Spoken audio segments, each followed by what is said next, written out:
Hello, good afternoon. It's Miri speaking. Okay, today I am here in my living room and I have beautiful Buddha showing here with me. Mr. Buddha, Gautama Buddha. Yes, they said that if you rub his belly every day, his fat belly, he says, a smiling Buddha. Okay, today I am planning, with the help of my spiritual guides and my mentors, as they guided me some time ago to talk about this theme. And I have been studying and meditating about this theme for some days now. And as I have a free time today, very short, not more than 1 hour, with no one around. I have a big family. I am mother of 4, grandmother of 6. So I'm very busy all the time. Big house also. Thanks God. So in this break time, I'm going to talk about this theme that is called Metamorphosis.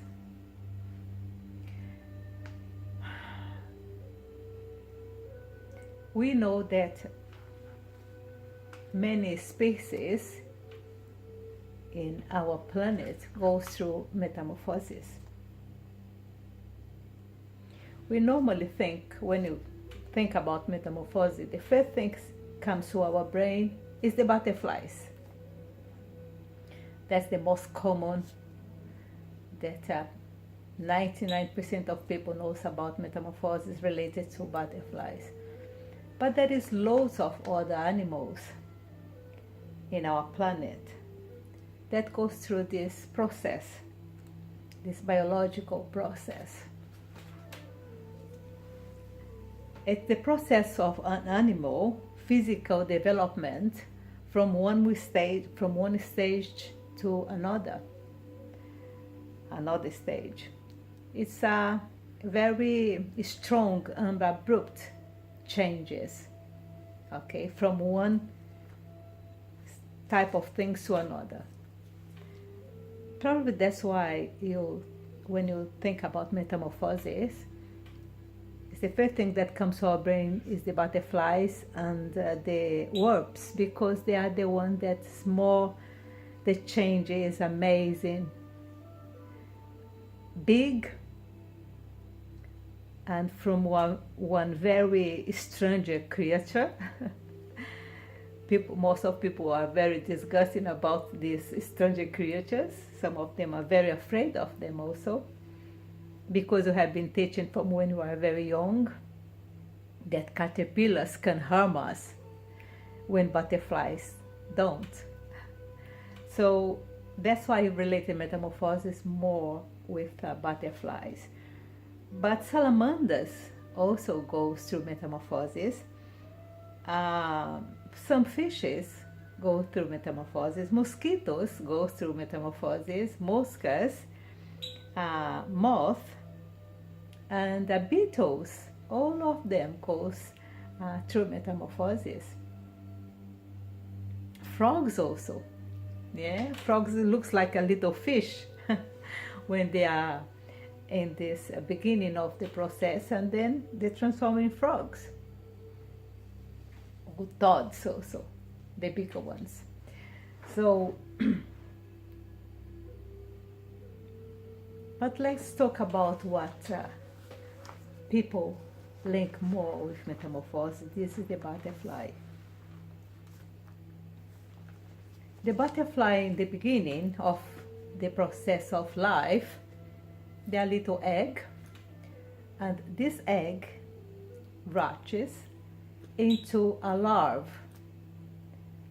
And after this larva, they grow to a caterpillar. And after eating, and they know what to eat, amazing, it's in the DNA, because when the butterfly lay the eggs, the butterfly goes away and go to another, country or to another place, because butterflies live long life, something that I didn't know. Some of the butterflies can live about 5 years. It's amazing, isn't it? And they fly long distance. Some butterflies manage, they look so fragile, but some butterflies manage to go from Germany to England. Yes. Some of them go through Mediterranean, and yes, they gather a lot of butterflies and flying together. So people think that the butterfly lives short life. Some of them live long life and goes, crossing countries without permission.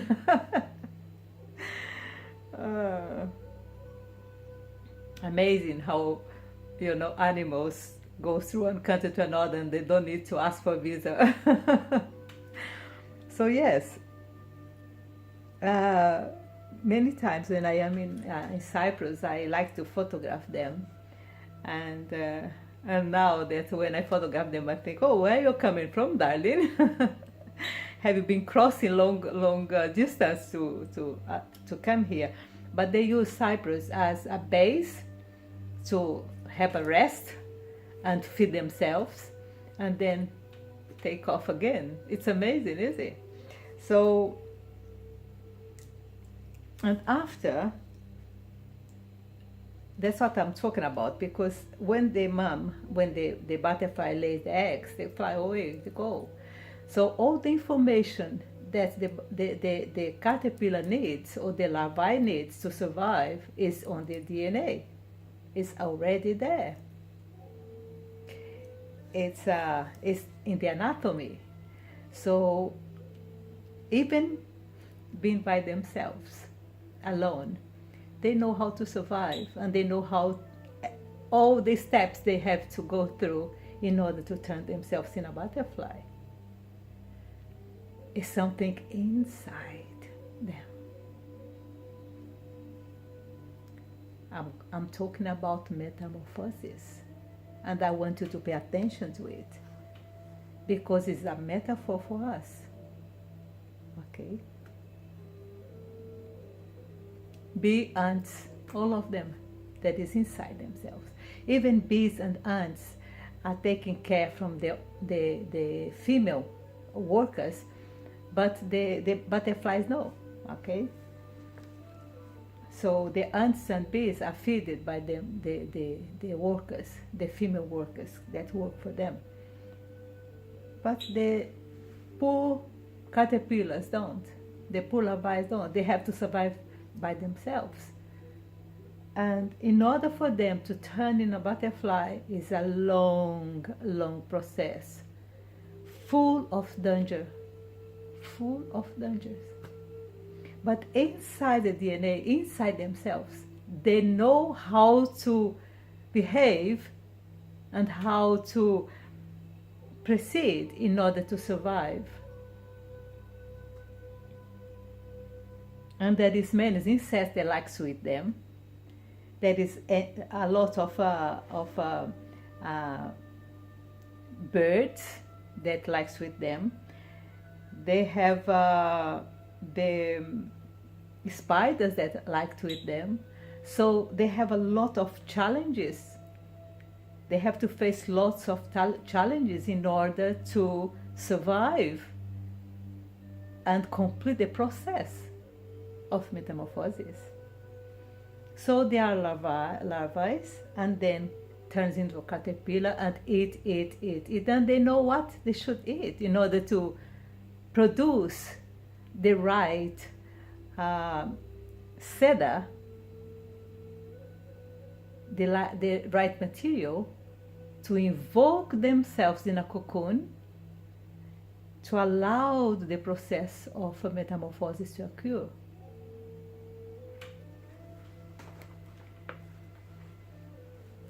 So when they got, after they eat, they go and choose a place for them to start the transformation.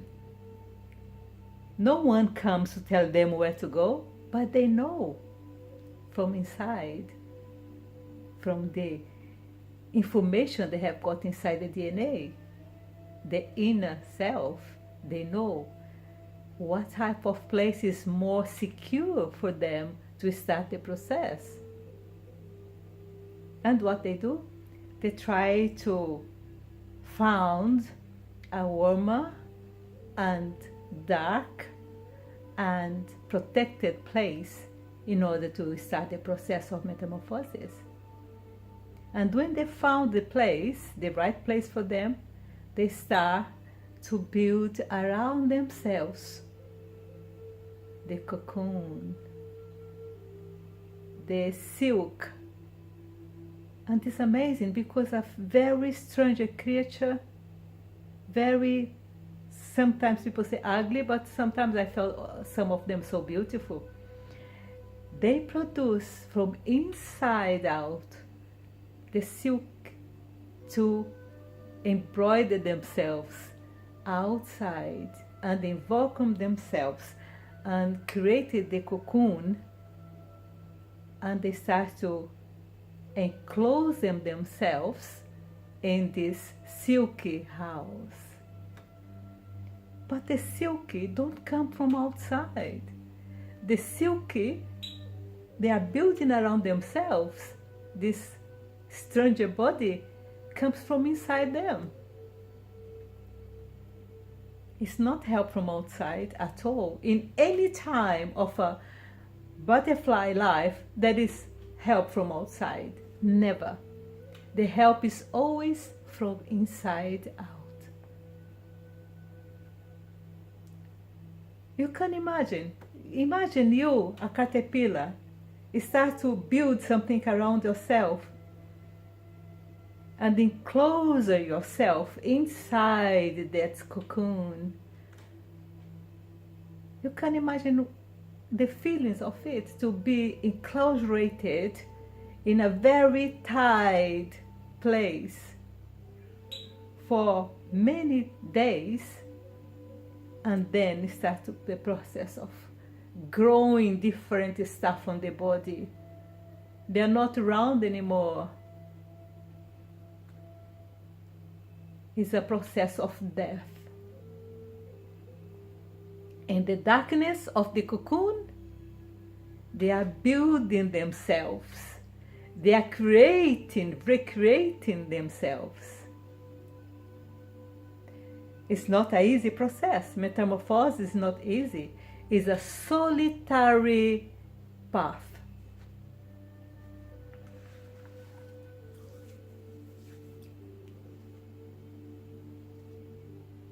It's a solitary path. The caterpillar is by itself alone. The process is all by yourself. Now let's take this example of the caterpillar, of the butterfly in our lives. I'm going to tell you all the information to enlightenment, for you to transform yourself in something better, beautiful. All the information is inside you. It's nothing outside. It's all inside.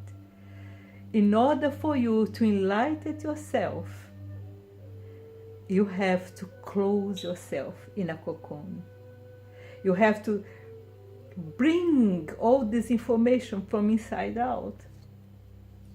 Sometimes you have the help, but this help has to come from inside you.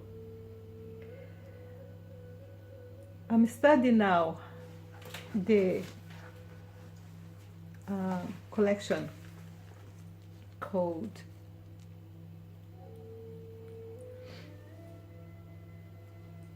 Zohar.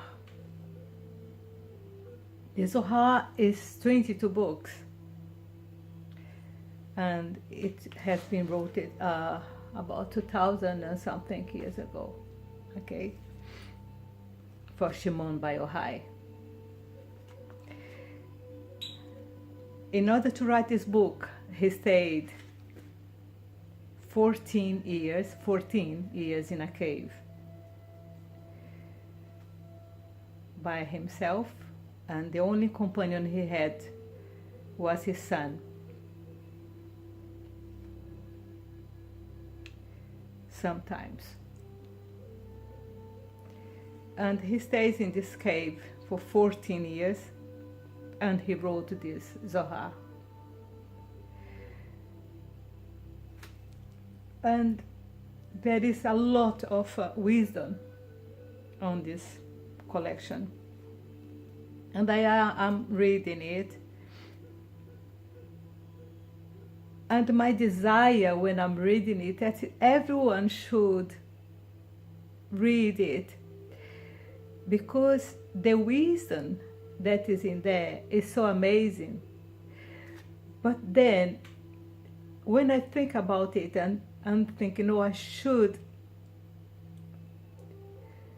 tell people what I'm reading. I should share all this information, but then I know that desire to learn, desire to reach that stage of enlightenment has to come from inside out.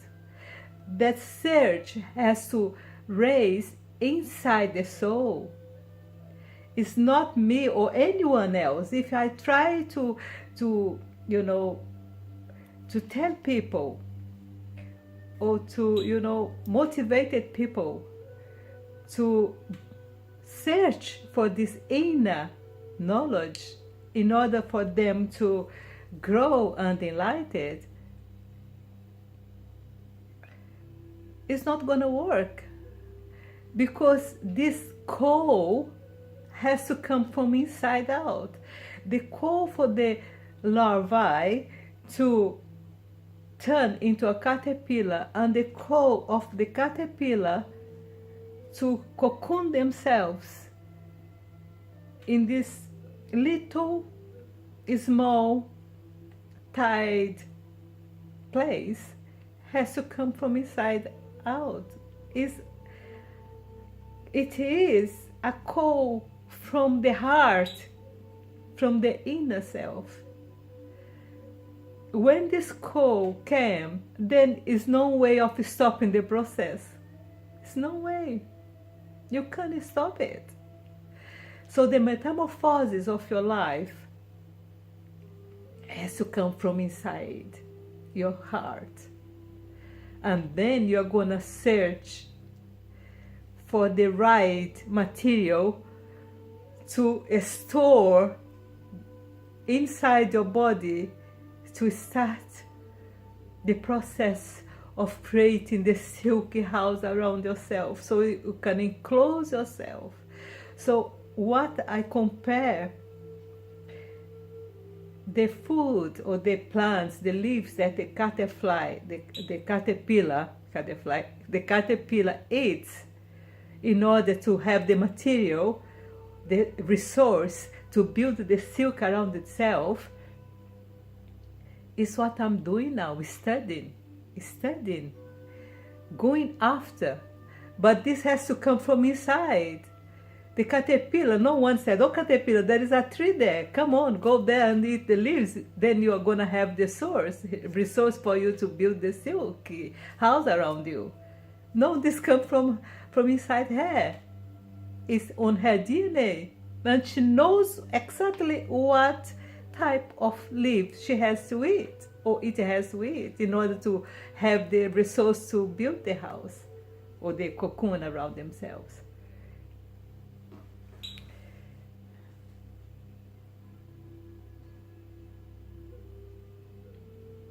Allowed, what I'm saying now is allowed this call arises in your heart, so you can search for the right food for you to develop your silky house, so you can transform yourself from inside out. And this is a solitary path. It's a solitary path that is just you. Like the butterfly, like the caterpillar, it's just you by yourself. You are not going to have any help from outside. It has to be in your path. It has to be by yourself. The food, yes, you depends on the other leaves around you, on the other plants around you. But the process of enlightenment is just you with you. That is something that helps to understand it. Have you heard about the dark night of the soul? Is this exactly this? The dark night of the soul is exactly the time where you are gonna stay inside the cocoon in order for you to transform yourself in a butterfly or enlightened people or enlightened person. Going from the third dimension to the fourth or fifth dimension. Or if you manage, you can go to, sixth dimension. It's up to you.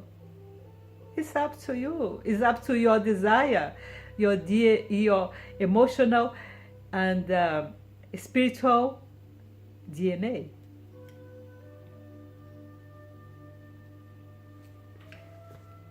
Mr. Buddha,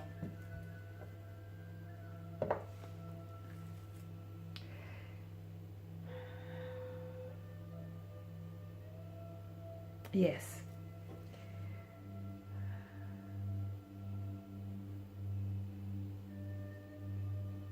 And then everything is possible. Everything is possible. You can cross, dimensions that you never imagined you would be able to. If the caterpillar stayed in that place, in that tree forever, and refused to enclose itself in a cocoon, she'll never be able to travel and have wings to fly. If you refuse to go inside yourself because of fear of not being able to get out, you're not going to experiment the beauty of flying other dimensions. You have to have the courage, you have to have the guts to enclose yourself in this cocoon and have the dark night of the soul in order to get your wings to fly.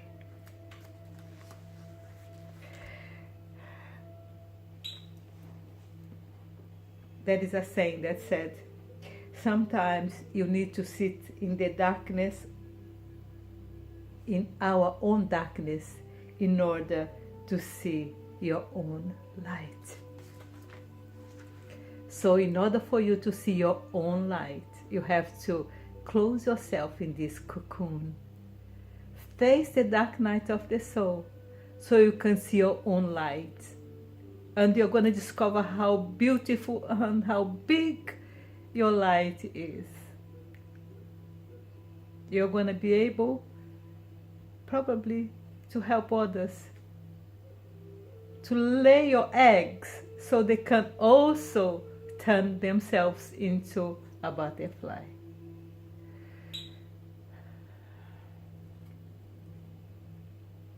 I think that's it. I think I said that all.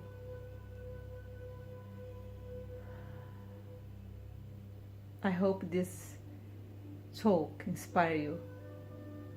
And if there is any fear, often close yourself to discover who you are, the beauty of who you are, to discover your wings to fly. If there were fear inside your heart to achieve this aim, just, inspire yourself with the metamorphose of the butterfly or the metamorphose of any other species. It's all the same. they transform the larvae in something bigger. The bees, the ants, the salamanders, the fishes. There is loads of fishes. Some of fishes even, they can go from female to male, depends of the necessity, depends of the, the call of the moment. You can imagine if you are able to transform yourself at that level, then you would be a help in any circumstances. The path of enlightenment is a solitary one, but is amazing, fulfilling. Okay, I'm gonna go. I'm sorry, because when there is a saying that said that the wisdom is when you learn with your own teachings, and that's what I'm passing to you and what I'm learning also. Okay? God bless you, keep you safe, and be also. Bye bye.